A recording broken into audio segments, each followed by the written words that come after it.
Wrestling fans, are you ready? For the thousands in attendance and the millions watching around the world, let's get ready to rumble! I'm back, so deal with it. Let's do this! Finally, The Rock has come back! Live TV is awesome. The spirit of Ultimate Warrior will run forever!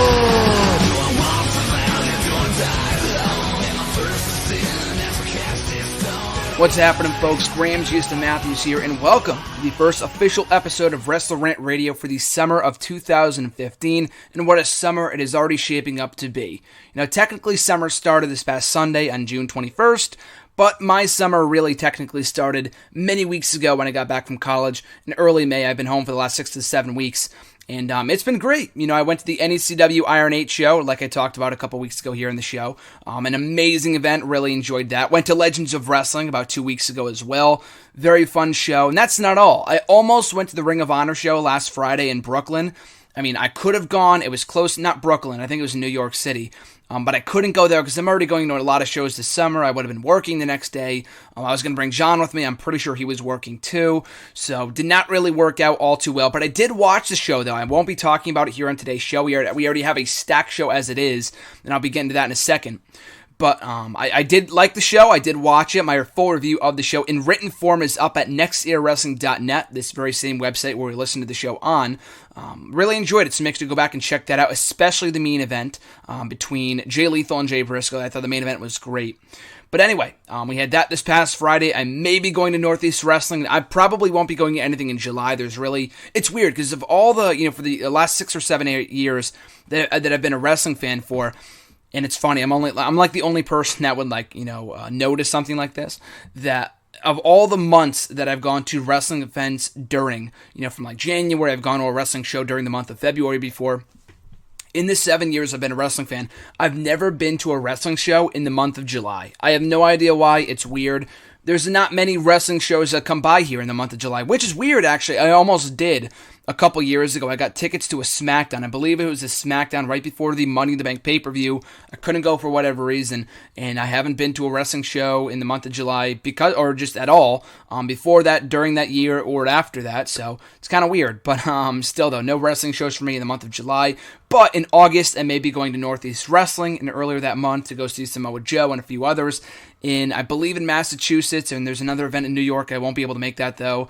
And then the following weekend, a couple weeks later, that SummerSlam weekend, which I've talked about a lot before here on the show, because I will be going to SummerSlam in just 61 more days, and I do have a countdown right in front of me.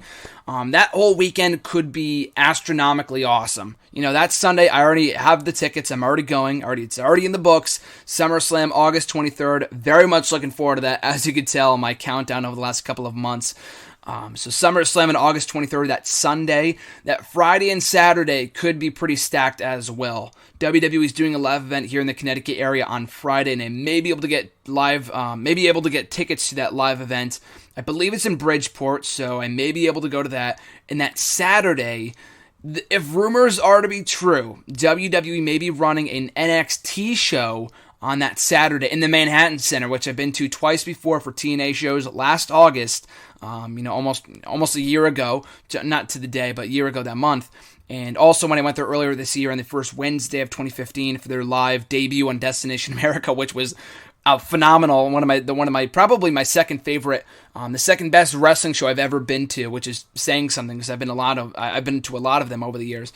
But anyway, they might be holding an NXT show that Saturday. Don't take my word for it. That's just what I've been hearing. I know Sasha Banks tweeted out something about it and then quickly deleted it, so I have no idea if it's true or not. But if it did happen, it would be insane. But if not that, though, they are holding a Ring of Honor show.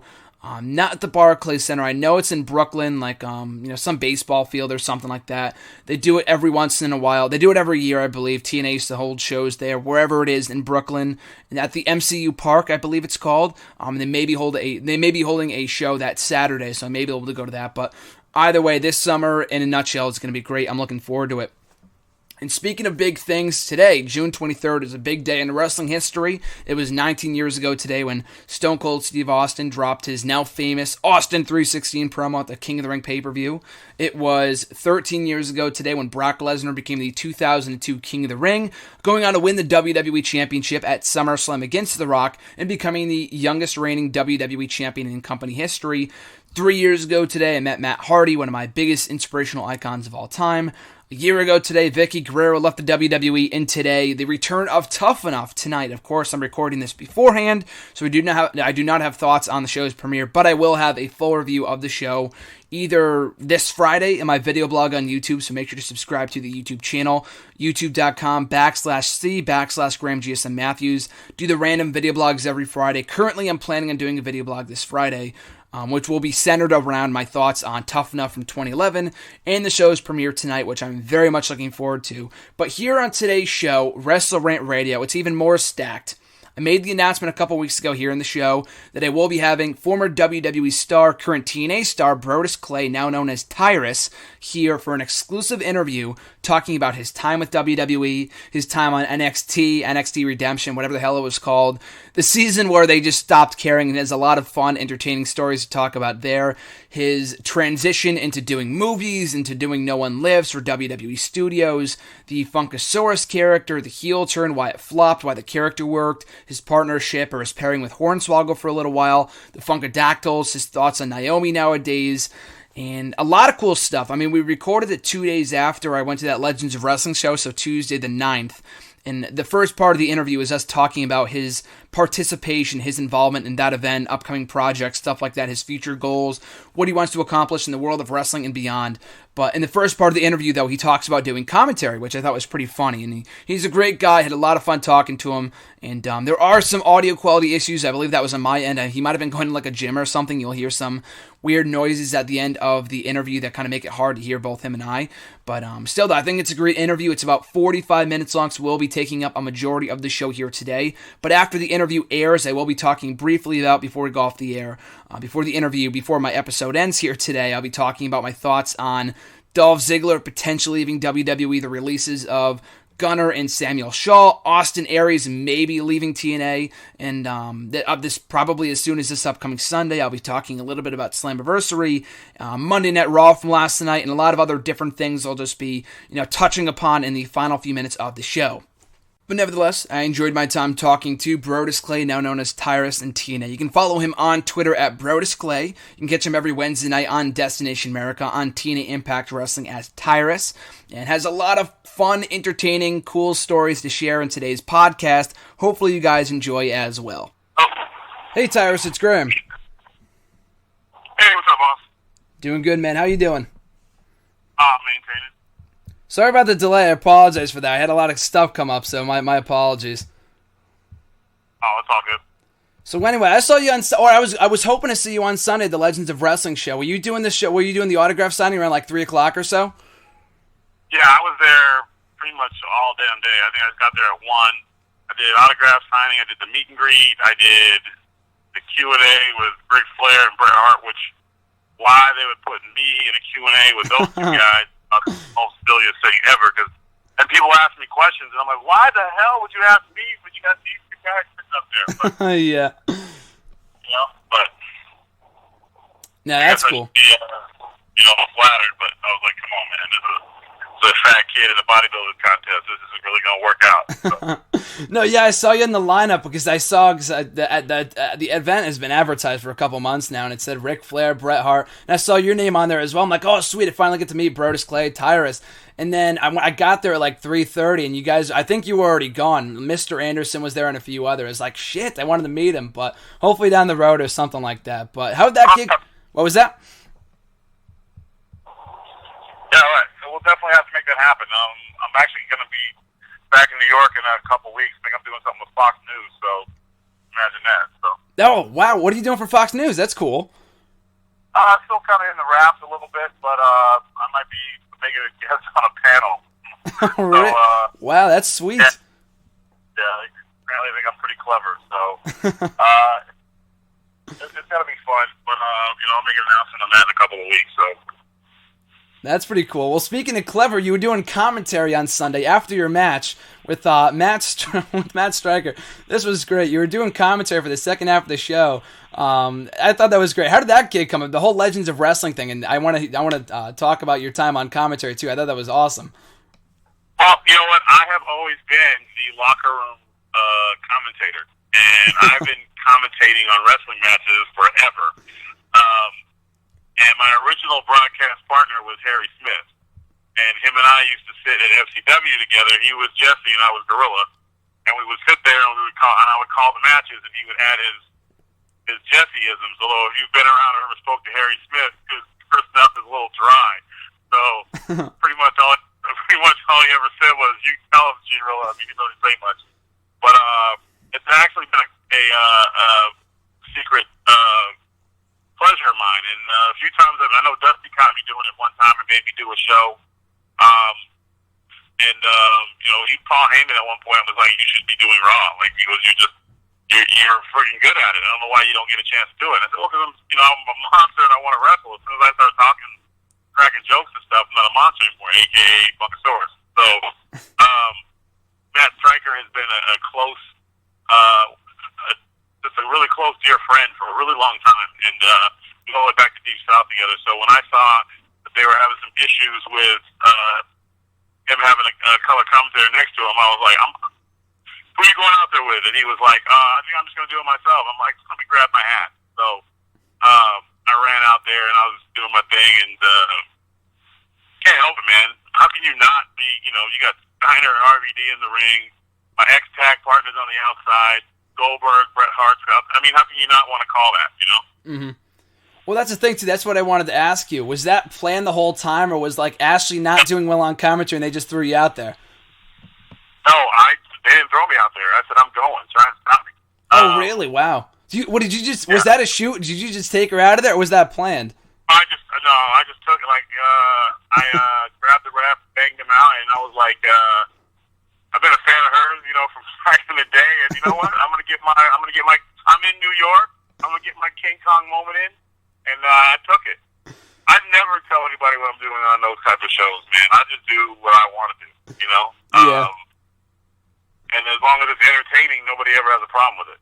I even did my old Bane gimmick when I dissed them about the Funkasaurus. I do this for the people, you know what I mean? And then, the Funk You stuff. The Funk You line was great. That was awesome. I just let it hang out there and and it's had a lot of fun. So no, I've got to the point where I'm so comfortable out there, and I think that's when you're just when you can just be yourself.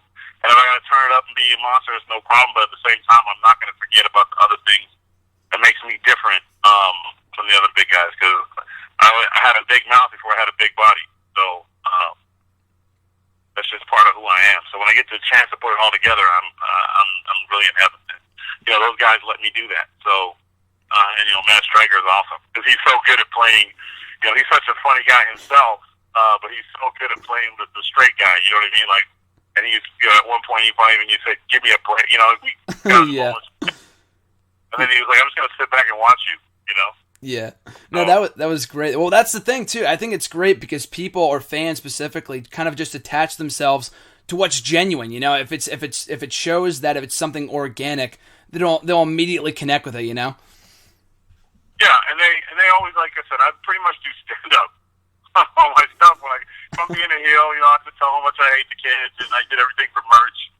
And I'm swimming in the dough, and your stupid parents go buy more of my toys and stuff like that, or just be a straight monster, but it's funny because at the end, if I just come out and say, "I was just kidding, guys," they always say the same thing. It's okay, they like me talking mean to them. I think they get a kick out of it. And it's entertaining, and whenever I can swerve them or get them, and I got them in New York because they really thought I was going to give them the Funkasaurus. So it was a lot of fun to stick it to them. I think if there was any platform for you to do that, it would have been in NXT when you first started out 5 years ago. The fourth season, which by that point they just obviously, it's nothing what it is now. That was back when it was a competition show. WWE just stopped caring about it. So what was that experience like? Being on that show, just kind of goofing off. I thought it was hilarious. When we got on that show, we knew they didn't care. Yeah. But we cared about us. And I was, like I said, I'm always want to be Booker and all that kind of stuff, and I'm going to be the heel. And I basically made deals with two guys. I mean, I went to Johnny Curtis, and I'm like, you want babyface in this? And we started going from there. Then, EC3 jumped on board, and we were working our own program. And then it got to the point where when we were getting ready to go out, agents were like, what are you guys doing tonight? And we're like, I don't know. Oh, I wouldn't tell them. You know what I'm saying? And then Stryker got involved in it, and we had our own thing. And then at the end, which I clearly thought I had won it, they did a little swerve or whatever, and I ended up cutting the shoot promo off my hip to let the office know that I don't care what you do to me, I'm going to get mine. And it was one of the best promos I think I had done. And at the time, had that been on regular TV, I would have probably been called whatever, but, it was on the networking. But to this day, I still get fans that send me that promo, and they're like, we really thought this was the beginning of the end. But I think that's the promo that got me with Alberto. That actually got Mr. McMahon's attention. So, that time of NXT, I loved being a reject, and that's what we were. They basically, after the girls' season, which, no offense to the ladies, was a disaster, they kind of just threw us out there just to kind of do it. And, we had no support from any of the back or whatever, and we didn't really care. We just got together, and I was like, well, hey, this might be it. This might be as far as we go. This might be the only time we wrestle in front of, 10,000 people or whatever. And that was my mindset. And I was a guy's mindset, too. And to the credit, every one of those guys went out there, and we tried to do the best we did. And people, when they actually watched it, we ended up being legends in Europe. Like, we were on a European tour. I'm not at the bottom of the car working Yoshitatsu. This is right before Alberto, right? Yeah. And I'm on a billboard. I was like, what? I'm an NXT star, and the fans are like going nuts, and I'm like, apparently they watched it out here, and it's actually, the NXT is a free show that they would send to the countries who were like doing stuff for the product or whatever. Wow. So you make those old jokes about like girls won't date you in high school, but you're real popular in Niagara Falls with all the ladies. Well, I was real popular in like France, conservative stuff. So it's one of my favorite times in the WWE because literally nobody gave a damn, but we cared, and we put a good product together. If anyone actually sits and watches stuff, and every contest was a work, and the greatest work was EC and Daniel Bryant's the game where they were playing like what is my pro thinking? Oh, that was great. That was comedy gold. And because DiBiase and I were just going off the hip, and I really should have won it. But they cheated, but they were so mad. And if you see the look on my face, because we had agreed, no cheating. Like, we'd worked together, but no cheating. And EC broke the rule, and he cheated. So, and it was like a lot of stuff like that. Like I know one night, Fandango couldn't remember what part of Louisiana it was. He leaned into EC and asked him, and EC purposely gave him the wrong city. Yeah. So, and then they, when it came to the history questions of WWE, and everyone knows I'm a historian. Oh, the 80s thing, right? That was great. We were like, that's not an 80s question. That was hilarious. And they're like, you're not going to do that. I'm like, no, because you guys never cheated, right? And I didn't feel like getting flying because I just got new boots. Yeah. So, sorry, guys. And actually, you know what? I'll tell it here. Matt Stryker helped me cheat on the name the price of the magazine games and stuff like that. Oh yeah, it was great. Give me hand signals on the stuff, whether higher or lower. And he also gave me a gimmick mask for the pinata contest. So Matt Stryker was my inside ace. He was my Bobby the Brain Heenan thing. So it was the inside job. But it got to the point where we were just trying to we kept screwing each other over, but laughing at the end of the day, like who could out cheat whoever. So we had a good time. And I think the office was kind of like, what the hell, but I didn't think we were going any further.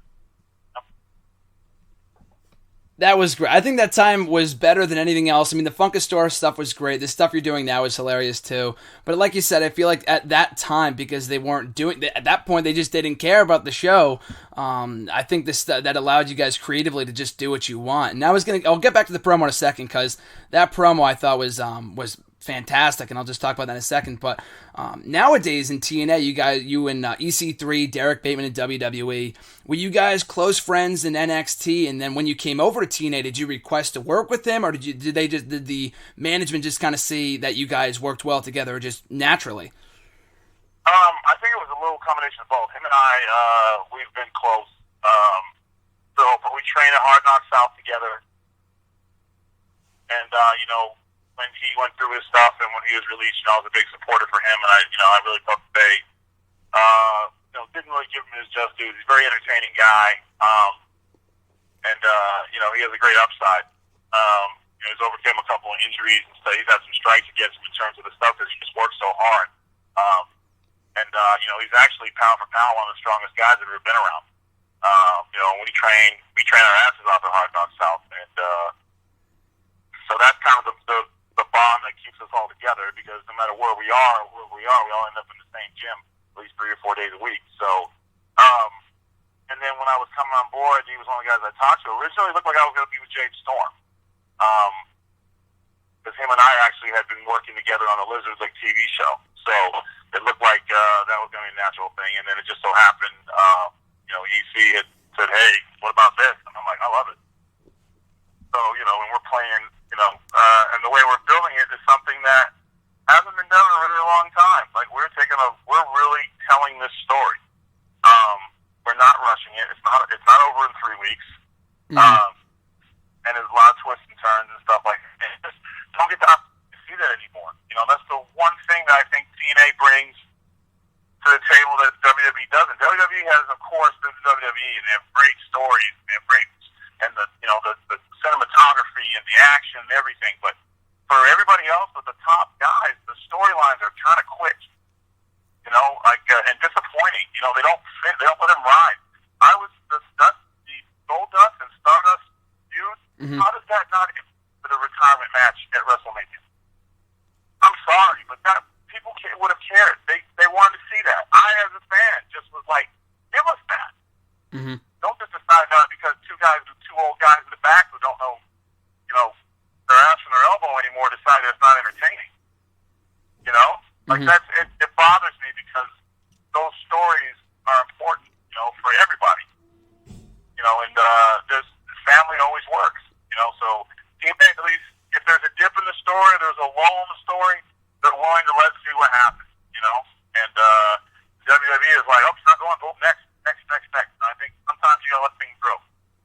Exactly. Just got to let it wait it out a little bit. And I think EC3 and you guys specifically as a pairing are a perfect example of that, because he's a guy that's been with TNA since October of 2013, I think it was, and he's been undefeated in singles competition ever since then. That's long-term booking right there. How often do you see a guy go undefeated for that long? And it's usually, even if, in WWE they would have a long-term vision like that, and I mean, Punk mentioned this before on his podcast, that they only really have long-term plans in place for a guy like John Cena, but never really anyone else on the card. So it's great to see stuff like you and EC3 doing well in TNA. There's a long story in place. You guys have been together since the fall when you came in.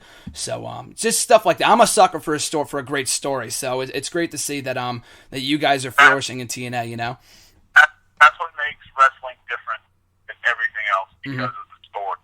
I think that's gotten forgotten with sponsors and guys thinking that they're bigger than the business. But the stories are what make kids come back.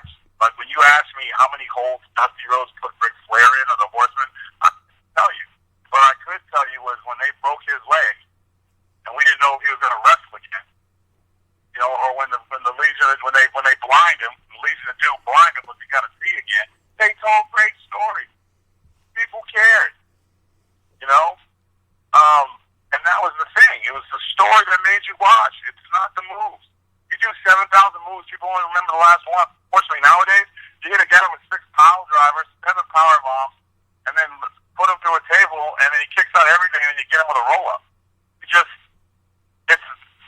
It's lost, you know what I'm saying? There's no story to anything. So,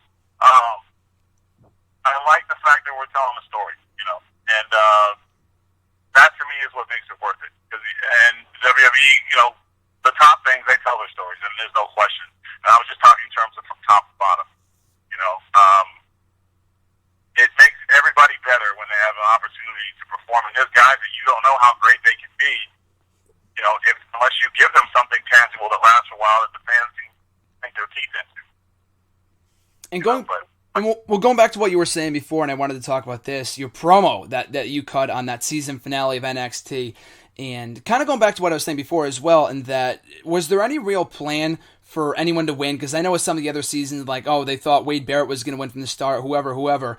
I thought Johnny Curtis is good. I think he's another guy that in WWE they're not doing as much with him as they possibly could.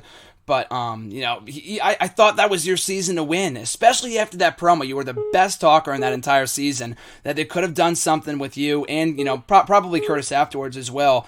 But still, I thought you could have been the winner of that season. So that promo that you cut on that show, and when you talked about, I'm going to take all your heroes away and all that other stuff, and it was a genuine, real promo. And you mentioned it was a shoe promo before as well. So just want to kind of get your thoughts on whether they saw you as a potential winner from the start, or Curtis or whoever, and kind of take me back through that promo that you cut in that season finale. I think it was going into NXT, they had me pegged as you work a little bit to be a bodyguard. I don't like his body, just being real. Big guy, but I don't know. When they did pay attention, this guy can talk a little bit. Using different suplexes and stuff, and why is he trying to work like a smaller guy? And then they started to get behind a little bit, and then at some point, I think the genuine consensus was that I had it in the bag. I really thought it was going to come down to me and Hunter, honestly, and it was in his hometown in Cleveland. So I kind of felt like that was where it was at. And you can make an argument over Johnny and Hunter, like who was doing better or who was doing what, but just the fact that he had Danny Bryant in his corner, it just seemed to me that Hunter was going to be the choice. I never questioned that I'd be in the, I was a point leader, and not that wins and losses matter in wrestling, but literally I think I had won a tag match where I had in the beginning, and other than that, I ran the table. So pretty much, thought it was a done deal. And then, being in Cleveland, I thought I'd get some good heat, and he was a hometown guy, and they were, people excited, and then beat Johnny, and then, we had the match, beat him in the match, and then going to the thing, like, when they said, and you gotta understand, if you didn't win it, everybody else is going back down. So there was that pressure and mindset where if you get picked, you're on the roster. You get the roster spot, and you get the eventual tag team title shot, which never happened. I think Johnny. I remember that. Yeah. I think actually they could cash that in now, maybe. Yeah, maybe so. Yeah. And, I'll just bring your lawyer out. So it wasn't even just that. It was we were competing for one spot that last night. It was basically shake hands and let the best man win. So if you're watching it, when I hear that he wins, you see me turn into the buckle because I'm furious because I'm like I did everything I could, and it just reaffirmed the feeling that no matter what I do here, I'm always going to be looked at a certain way. And I was like, cool, and I really felt that was my only I was going to cut that and say it was on my mind. And then probably go back down to FCW. Maybe I'll get called up again. Maybe I won't. Maybe I'll get released. Like, I really didn't know. So I just, off the hip, told me exactly what I did. And I was basically saying, I don't need the WWE to be good at this. I was like, I know I'm good. I'll take all your heroes. And I don't need a roster spot. I can handle my stuff in the parking lot, I think I said, or something like that. Yeah. And that was genuine. Like, that's exactly how I felt. And I think maybe that turned some heads or whatever. And, I think it was, you broke my heart, Cleveland. Or no, Wrestling Universe, you broke my heart. I'm going to break yours. And I left. And I really didn't think that'd be it. And I was sent, I went, tour's over, back at FCW, training, rolling around, no email, no nothing. I was like, okay, well. And then Friday I was working out, and I got a call from the stuff that was bringing with Alberto. So it worked out. But for all intents and purposes, I thought that was a wrap. And it's funny that you mentioned that too, because whoever won got that roster spot, and then everyone else would have been sent back down to FCW at that time, or NXT now, whatever, developmental. And when Curtis won, they never did anything with him. I think he won, and then he was off TV for a couple months, and he was on SmackDown maybe like once or twice doing the whole milk thing or whatever that was. And then you were right back on TV as Del Rio's bodyguard, so it was kind of funny the way that it worked out. And completely undermined the whole NXT process. Exactly. Yeah, I mean, the show by that point never meant anything. But then after, I think that they never did another season after that. They might have done Redemption or whatever it was. Yeah, Redemption where they brought everybody back, and it was basically to get Thaddeus ready for whatever they were trying to get him ready for. Was pretty much it. Oh, it was him and Johnny. What was his name? Luscious Johnny. What was it? Mr. Steal Your Girl. Lucky Cannon, right? Lucky Cannon. Yeah, it was the Lucky. That was the guy. In a really bad Buddy Rogers role. Yeah, that was awesome. That was something. Yeah. It was awesome, which is not awesome. It was not. And then Fred. I remember Fred was on there, and Fred was a part of Nexus. He had already won. Yeah, he was already on Raw by that point. I was confused. Yeah, he was the Raw guy. It was like, what? And then I was terrified. Yeah. And I was like, oh no, I want no part of that. And they at first were keeping points, and then they stopped. Then like one, I think Thaddeus had 7,000 points. This fight is insane. But I mean, and then look at NXT now, it's its own brand, and arguably, if you look at the numbers and stuff, the number 2 wrestling company in the world. So NXT's done very well for itself. Absolutely, yeah. I was just thinking about that the other day, how crazy, how far that's come, how crazy it is to think about. NXT was like the butt of the joke, whatever, especially during the women's season, unfortunately. Just the way they treated the women on that season and you guys on season 4 and just everything after that. And that Redemption season had potential, too, bringing back people who didn't win it. Darren Young being on there didn't make any sense. I was thinking, they're going to bring back Brodus. They're going to bring back, maybe Tyrus and a few other guys from the past seasons, maybe Alex Riley or something. But they brought back, like you said, Lucky Cannon, Darren Young, who shouldn't have been on there, and all these. Hornswoggle, I think, was the pro or something like that. It was strange. And Hornswoggle is a horrible manager. I don't mind telling you that. He was awful when he was my manager. Selfish, never knows the city we're in. Just horrible. Thankfully, that did not last long. I was like, oh, they're putting Hornswoggle with Brodus. That's the kiss of death right there. That only lasted 2 weeks. What was the process behind that? I think it was our match on Raw against Ziggler and Swag that killed us. Phantom kick. Force hard. I actually, because we were working with the kids and stuff so much, I didn't have a real big problem with that because I thought Swoggle had a really good dimension. Because it was still, at the end of the night, the kids jumped in the ring and stuff, and they were very, very comfortable with Swoggle being in the ring with him. Because they identify with him. And we used to laugh because the kids would ask him, how come he's so chubby for a kid? And I used to laugh so hard. Yeah. Because he just doesn't have the way with children at all. But that was kind of one of the ones where I was like, well, why are we... This actually going well, I thought, in his experience, because he had been around for a while and his stuff, he had good ideas, and he's very, very good at critiquing your work and stuff. He's he's got a very good eye for that type of stuff. So having him out there was good for me in the sense that, hey, I like that move, maybe not that one. He was very good in that genre. He was like legitimately having like a legit manager out there to keep you honest and stuff. And he was also having those other eyes in the back of my head, or in this case, the back of my calf. But in those aspects, all jokes aside, he was a tremendous help. And when they took him away from me, I was a little unhappy with that because I was kind of hoping it was going to spin off with me and him, and the girls would go their own way, just because of some of the issues I was having with some of the personalities and stuff. Mm-hmm.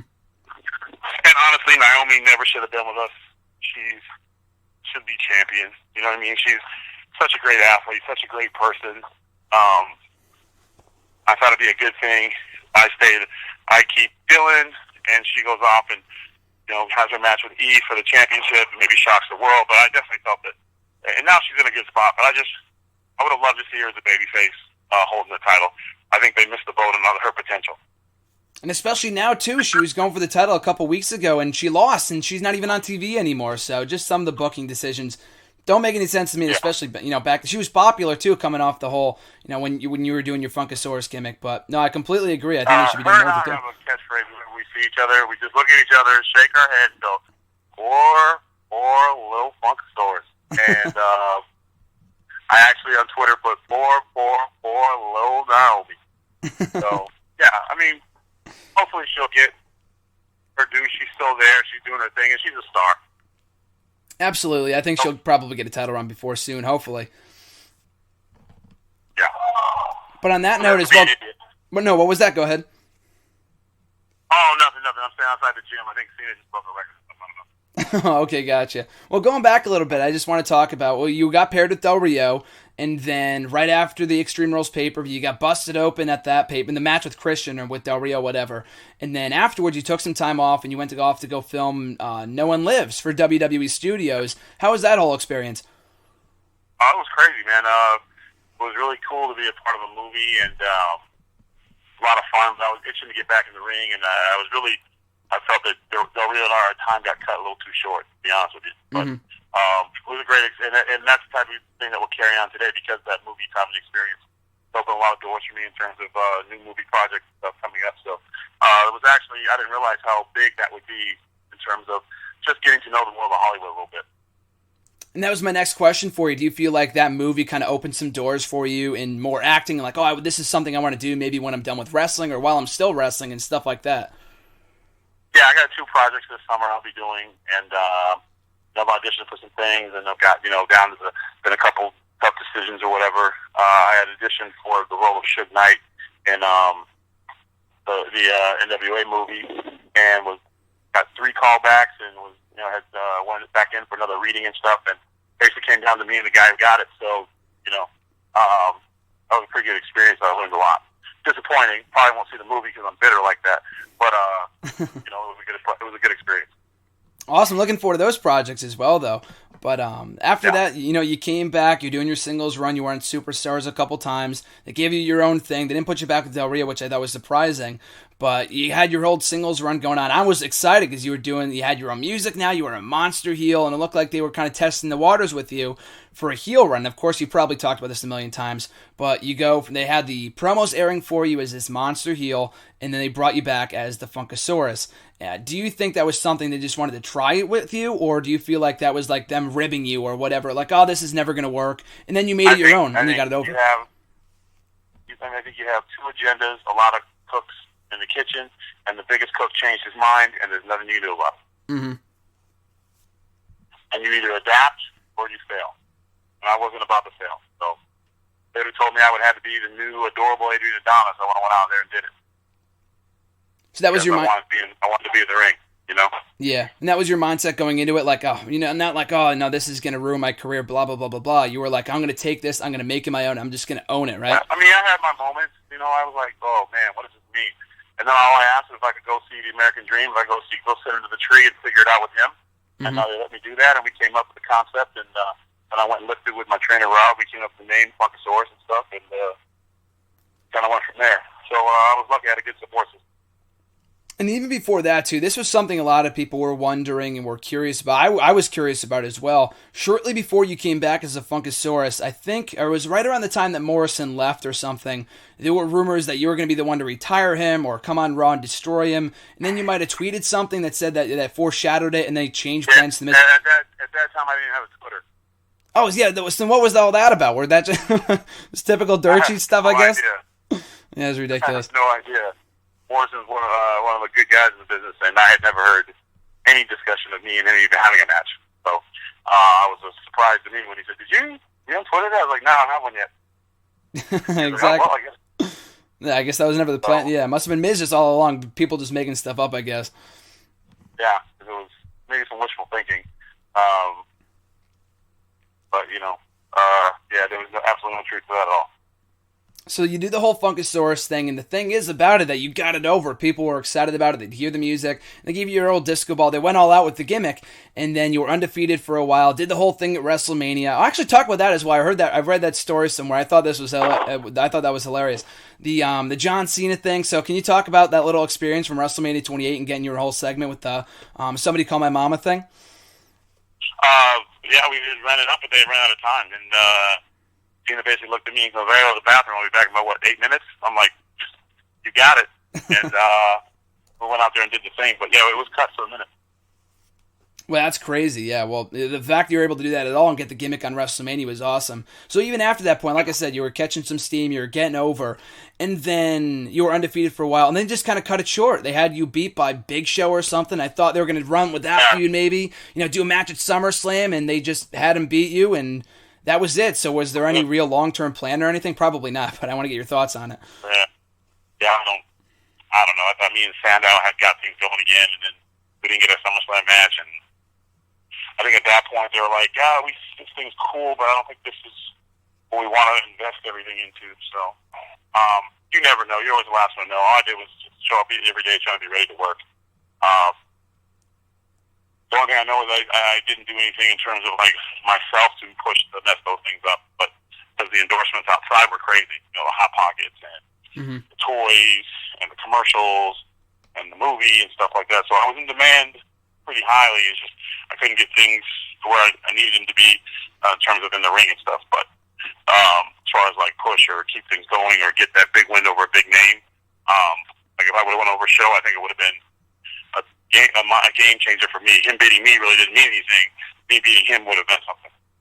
Exactly. That would have progressed your push and progressed your momentum, whatever. And it was just weird because I see that now. I mean, look at Wyatt. Wyatt beats Cena or Wyatt beats Taker. It's he's on a whole other level. Exactly. And, exactly. And even without those things, I still think he's the best entertainer in wrestling today. Yeah, Wyatt's great. I think he's probably one of the best performers on the roster. Absolutely, he's another guy they could be doing more with. I just got off the phone with somebody who we were talking about. The guy lost to Roman Reigns last weekend. Ron, he's not even on the show now. He's not even doing any of the pay-per-view. So it's crazy. But around that period in time when you were on your roll, you were getting over, like you said, you were doing the whole Hot Pockets thing, you were getting a lot of endorsements, you were on a roll, and they had Big Show beat you, and then you weren't even at the Money in the Bank pay-per-view. They didn't put you on the card at all. They didn't put you in the ladder match. So, I don't know, I just thought that was weird, and they never did much with you. Yeah, that's emotionally that was tough. A lot of gut checks and looking in the mirror, Mm-hmm. Yeah. And then from there, they didn't do much with you for the remainder of the year. But then they put you with Tensai in the tag team division. Were there any long-term plans behind that? Or what was the experience like working with Matthew Bloom, with Jason Alber, or whoever? Oh, man, it was great. I learned a lot of fun. Stand-up guy. And, I think that was like, they didn't know what they were going to get with that. We started going with that. And then once again, we got the speech, we're going to be tag champs, and then we got one title shot against the Shield. So, how that worked out. And when was that? Was that in like the spring maybe of 2013 or around that period in time? Yeah, I think so. It was towards the beginning of the end, then the heel turn with no real direction, and then after that I just kind of threw my hands up and started reading the Wong ads. And that was the next thing I was going to ask you about. That was what bothered me more than anything else about your run in the company, because you were doing the whole tag team thing, and then they finally had you turn heel on Tensai, and they kind of dragged it out for a while, but that's, like you said, telling a story, and they were doing a fine job of that. But they were doing the whole Xavier Woods angle and him stealing your theme song and whatever, because, they didn't know who I was mad at. Exactly. Yeah, there was no story to it. It was just weird. You were just beating up everybody, and they had you lose too. They had you lose to, like, R-Truth on one of the pay-per-views. And I think I beat Xavier once. Exactly. Yeah, and like one of the squash matches, and they never gave you any momentum after that. And just, it didn't make any sense. They turned you heel because you did your best work on NXT and as Del Rio's bodyguard. I mean, as the Funkasaurus as well, you got that gimmick over, but it definitely looked like you were going to be a breakout monster heel. They were going to push you as before they brought you to, before they made you the Funkasaurus. And then, like I said, that feud they just dropped the ball on it. There were any plans like, we're going to turn you heel, we're going to push you, or whatever. What was the discussion behind all of that? There was none, bro. Really? At that point, I just talked with my agent where I had to wrestle, what I had to wrestle. And I hate to say this, but I just was like, I was so frustrated that I didn't want to hear any more BS, so I just stopped asking questions. Mm-hmm. In my mind, nothing was changing. It was the same stuff. Didn't matter what I do. I hit a home run on the Miz's show with the promo. On Main Event, right? It was like internet. Like, I just can't win for losing. So, So, I started looking at other stuff, and reaching out, checking feelers, and there was a lot of demand. So I was like, well, as soon as they let me go, I'll be fine. So after that, I really didn't care and just started getting ready for other things. And then before you left, you had a little run on NXT. And I know that Justin Gabriel was talking about this. I think he talked about it with Jericho a couple months ago, that because they weren't giving him anything on Raw or SmackDown, he just showed up to NXT and they had him work a couple angles or matches or whatever. Did they send you down to NXT, or did you go there voluntarily, like maybe I can make this work and have a few great matches? They said I was going there, and it was a big revamp. And I remember Alex Riley said, there was a big meeting, like, we got to get this guy going. He's too good now for us to get going. And then nothing happened. So It is what it is. No regrets. I'm happy where I'm at. Yeah, you ended up in TNA, so like I said, as soon as you left WWE, were you thinking TNA is where it's at, that's where I'm going? Or is there just kind of a break, like maybe I don't want to wrestle and any mainstream promotion right now? Like, what was your mind what was your mind set after leaving the company last year? I started doing bookings, and I was planning on going to TNA, and then after TNA, I planned to do a Japan run and then call it a career. So that was my thing, and so far we're making it happen, and that's where I'm at. So I'm very happy where I'm at right now. And what's the difference in the environment or the backstage environment between WWE and TNA? Locker room's the same. Guys like to have fun and work hard. Both companies same. Just not as many cooks in TNA. More show freedom to develop your character on your own. So good, as Coach Lamont would say, good, bad, or indifferent. It's on you, and I enjoy that. So a lot of the stuff that you and EC3 are doing right now, are you guys have a lot of creative input? We're just winging it. What was that? We're winging it. Absolutely. I feel like the stuff that you guys have been doing in recent weeks with the campaign has been hilarious. So you guys, are you able to come up with those ideas by yourself? Yeah, we just play around with stuff. Yeah. Me acting like I hate him all the time and not having any emotional with anything he does gets more laughs than any lines I could say. I think it's great because, like I said before, like we said at the start of the conversation, like anything that's genuine and it's organic and it's real, that's what people attach themselves to. And that's what makes it entertaining too, because I feel like you guys, despite all, in addition to all the stuff that you guys did on NXT and all the hilarious stuff you guys did there, it really shines through, and it's great to see you guys are being well utilized over in TNA and finally getting your due, and telling a story, as you said before. So it's great to see. But in TNA or elsewhere, any other goals you have in the wrestling world or beyond? Yeah, finally win a championship. That'd be nice. At least one for the damn treasure chest, right? Something people walk in the house and go, oh, hey, yeah, you are. I mean, I'm the only Funkasaurus champion ever, according to my wrestling brawling buddy. But it'd be nice to win some gold. Maybe the X Division. Who knows? Yeah, I was going to say, just give you guys the tag titles or something, Something, I got a Slammy. I mean, I guess that's good, right? Did they actually give you a Slammy, or just like a Slammy award like it talked about? You know what I mean? I mean, you win a Slammy, you don't actually get one. But, that's what I mean. Yeah. That's Bush League. Get the damn Slammy out. You got the budget for it. But, exactly, right? But whatever. So yeah, major title before I can hang it up would be great. But if not, that's cool too. I can go down as one of those guys who never held one. Andre never held one. He held one for like 7 seconds before he surrendered it. But that's probably it, yeah. Yeah, win championship gold. Well, now that you're in TNA, it's very much possible. Like I said, they could just give you guys the tag titles or something. Because like I said, you guys are... Yeah, exactly. You guys are one of the most entertaining acts in TNA right now. It's great to see every single week. And the match that it's a match made in heaven, you and EC3, because I feel like that was, along with the NXT stuff, was some of your best stuff in WWE between you and Del Rio. And then you and EC3 have so much great chemistry, even better chemistry than you had with Del Rio. So it's awesome to see. So I'm looking forward to that. But in addition... Yeah, it's great. It's great to see. So in addition to that and your stuff in TNA and whatnot, there was one more question I was going to ask you as well. Or just in TNA in general, other than, winning championship gold, any other goals you have, this is the question I was going to ask you.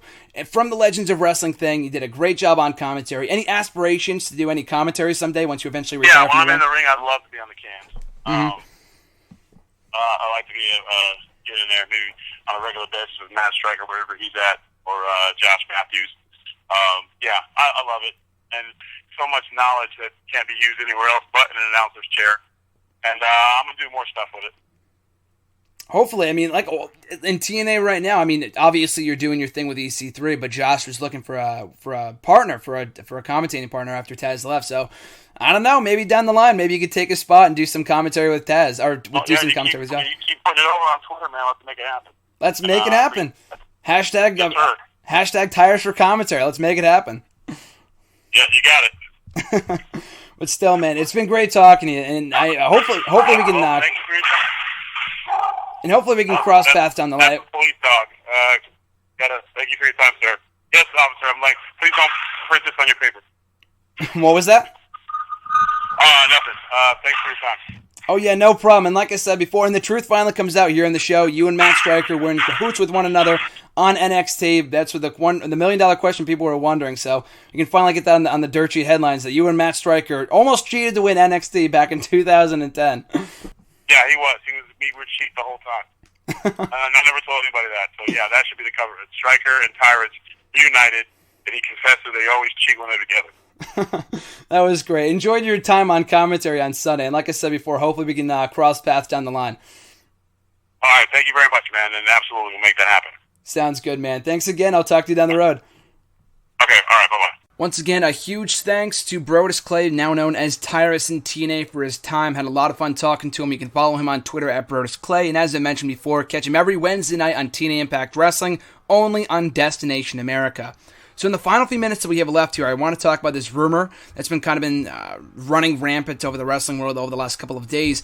The possibility of Dolph Ziggler potentially leaving WWE when his contract expires in a few months. I believe after SummerSlam. I've been reading a lot of contradicting reports, and it's not come from a reliable source. It only came from, I believe, the MLW Radio.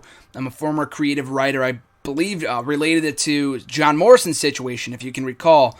Back in 2011 when John Morrison's contract was coming up, and I believe in November, and he said that he was on his way out of the company, do something with me or I'm out of here, and they didn't do anything with him, and they let him go. I mean, I know he had that one-off feud with Ziggler for the U.S. Championship, but other than that, though, he really wasn't doing much of note. He was being jobbed out to Del Rio and Barrett and R-Truth in mere minutes on Raw.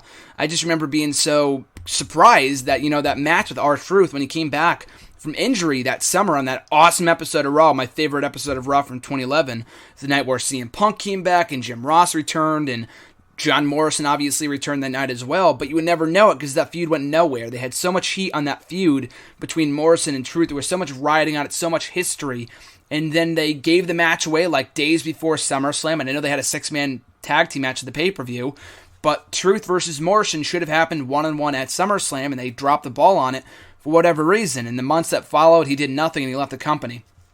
But the point I'm trying to make here is that Morrison never realized his full potential in WWE. I know his mic skills were never the greatest, but there's really no reason why they could not have given him at least a one-off run with the World Heavyweight Championship over on SmackDown. He was very popular. He was very good in the ring. He had a lot of breakout matches against Sheamus and Jericho, a number of other names, Jeff Hardy and CM Punk over on the SmackDown brand back in 2009, I remember. But Ziggler is very much, whoever made that comparison, I forgot what his name was, Court Bauer maybe, I think that's a perfect comparison. Now, later on that night after Raw, I read a different report saying that a former TNA creative writer said that Ziggler has been praising the TNA shows for a while, and that he wishes that his contract could have been up sooner so he can jump over there, and whatever else, kind of making the assumption that, making people believe that Dolph Ziggler could be TNA bound once his contract expires. Never say never. Personally, I don't think that's the case. I think Ziggler, there was a very realistic chance he could leave the company, and although as much as I want him to stay, I think, good for him. As long as he's happy, that's really all that matters.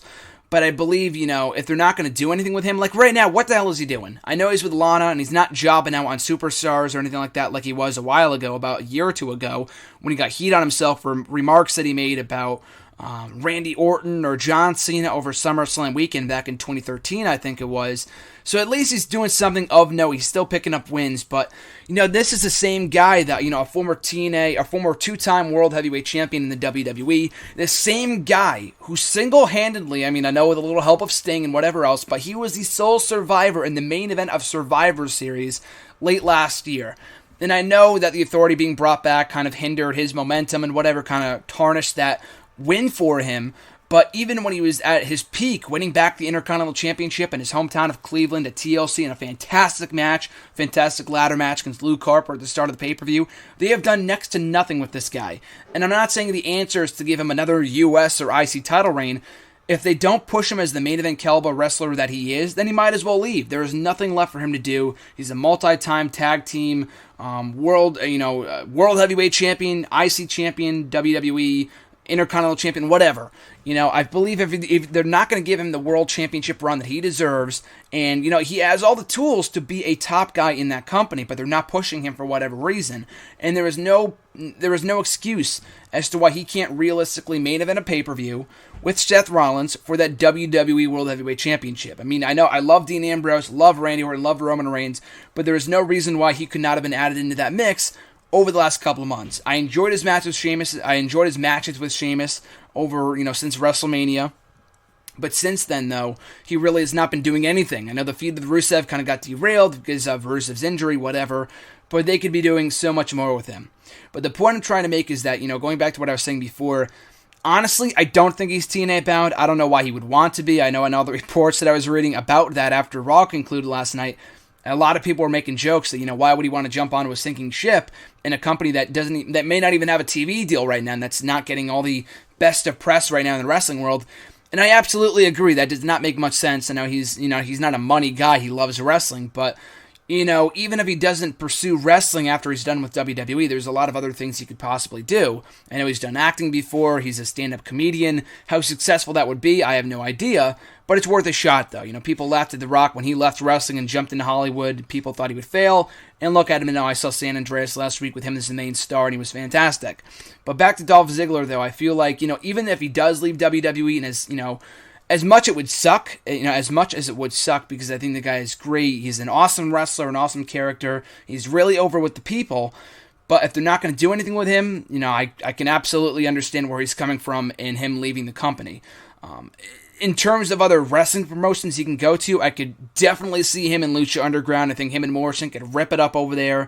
Him in Ring of Honor, that'd be amazing. Him and AJ Styles, Adam Cole, Jay Lethal, all the talent they have over there in Ring of Honor right now. They would love the guy. The Ring of Honor faithful would love Dolph Ziggler. But TNA, again, never say never, but I thought John Morrison was TNA bound once he left WWE a couple years ago. And I believe he was still with Melina at that point. I don't think they're together anymore now. But I figured they would go over to TNA as a unit, and they never did. John Morrison stayed on the indies. He did more acting for a while before making the jump over to Lucha Underground just late last year, and he's been one of the product's main stars since then. I think they're great, and he's doing an awesome job over there, so there's really no need for him to go over to TNA. And the same thing with Dolph Ziggler. I feel like if they're not going to pay him as much as he was getting in WWE, give him the world title ASAP like they would have done to Del Rio. Like, why even bother? It's not. I enjoy TNA. I think they're good. I don't think Ziggler and TNA are a good fit. Maybe I'm wrong. Maybe he does make the jump, but I have no idea. Bottom line is this, though. If Dolph Ziggler does indeed leave WWE once his contract expires in a few months, I do not blame him at all. Unless they give him a run as a main event star like he is long overdue for, there is really no point in him sticking around. If he's not happy with where he's at in the card, begging for more money and whatever else, at least in this case, it makes sense. That Ziggler's a guy that's been there, and it's funny because right before this whole report, everything about this started coming out, I wrote an article last week for Bleacher Report about the top 10 most underutilized guys in WWE right now, and he was number 4, 5, or 6. This guy, like I said in that article, has been with the company for the last 10 years. And they have given him a lot of start and stop pushes to the point where people, no matter how much he loses, and he goes on the record and saying this all the time, he's still over. And I don't think, he needs wrestling. He could still do wrestling if he wants to, but there's a lot of other options. He has a lot of mainstream appeal where he can do other things if he was to leave WWE. It would not surprise me. It would disappoint me because I want to see him stick around and get his long overdue push. Unfortunately, I just don't think it's in the cards, so wherever he goes, as long as he's happy, I'm happy, and I'm looking forward to seeing what the future holds for Dolph Ziggler. So on that note, before we wrap it up here, I just do want to make this one brief note. I know we're kind of reaching the hour mark here, and there was a lot of other things I wanted to talk about. Raw, there's no point in doing a Raw review. The show really was not that great. It was kind of a bore for the most part. The opening and the closing I thought were the best parts of the show. And I don't know if I mentioned this in last week's show, but, Brock Lesnar being brought back, a lot of people, as soon as it came back last week, people were saying that, the product is going to be worth watching again. It's going to be so much better. Last night's Raw was not amazing. I will say that Brock Lesnar was the MVP of the show by far. I enjoyed the John Cena and Kevin Owens stuff, and I said this on Twitter. I'll say it again a million times more, that John Cena is cutting the best promos consistently. I know he's cut a lot of great promos over the last couple of years, but consistently, week to week, he's been cutting the best promos since he was 4 years ago during his feud with CM Punk. And I wholeheartedly believe that him and Kevin, I almost said John Morrison, him and Kevin Owens are the perfect match for one another. Their matches are great, their segments and promos are great.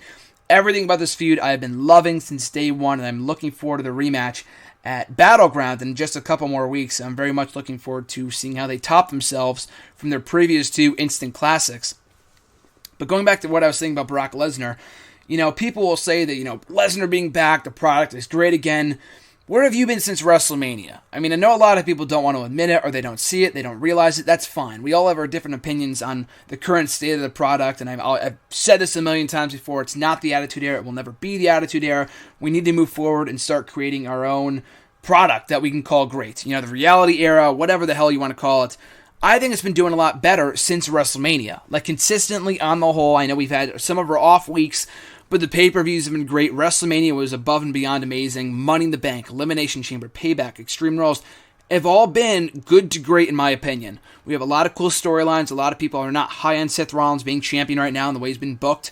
I think it's stupid. I think the way that he's been booked has been perfect to his character. He's like the best heel that WWE has at their disposal right now, which is not saying much other than Seth Rollins, other than Kevin Owens, of course, because, we have Big Show and Kane as heels, and, Bray Wyatt is not really doing much. I do enjoy the feud with Roman Reigns. I've been liking that over the last couple of weeks, so hopefully they can stay the course with that, but I feel like the product on the whole, just because Lesnar's back does not mean it's great. I feel like, in my personal opinion, that it already has been great since WrestleMania. I wrote an article about that for Hidden Remote just about a month ago, listing 10 reasons why the product is flourishing right now.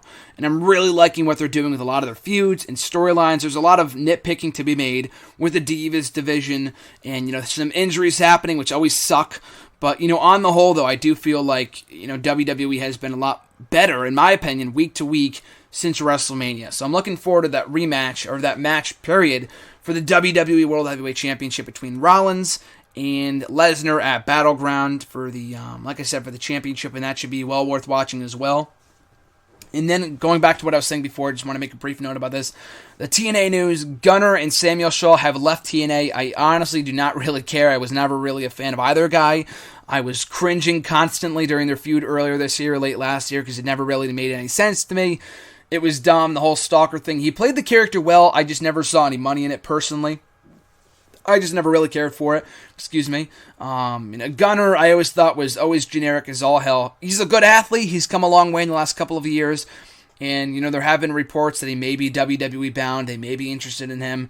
Good for him. He never really piqued my interest in TNA. There's nothing about him that really screamed out special, to me anyway. Samuel Shaw, already talked about him. He was very generic as well.